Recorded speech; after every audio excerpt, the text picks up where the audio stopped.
Hello guys, welcome back to Xtech. So I've got this w46 watch with me here. So let's see what we got in this box. So we got this wireless charging cable and manual, just your typical box.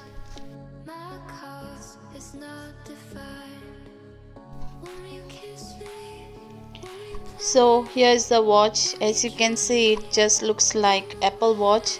It feels quite nice. It got some weight to it. The watch has similar watch faces like Apple Watch. You can get more watch faces on their app as well. So if you are new to this channel, please do subscribe and press the like button.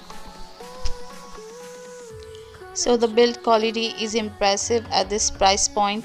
The heart rate monitor on this one is good feature, but not sure if it is 100% accurate.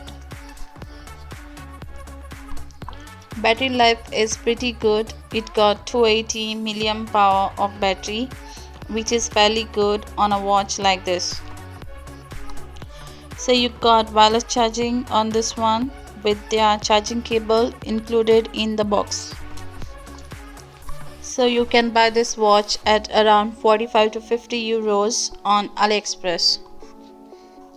I mean, if you want a watch that looks and feels like Apple Watch for a lot less price, then you should definitely go for it. So that was pretty much it guys. If you like this video, please make sure that you subscribe to my channel. See you next time. Take care.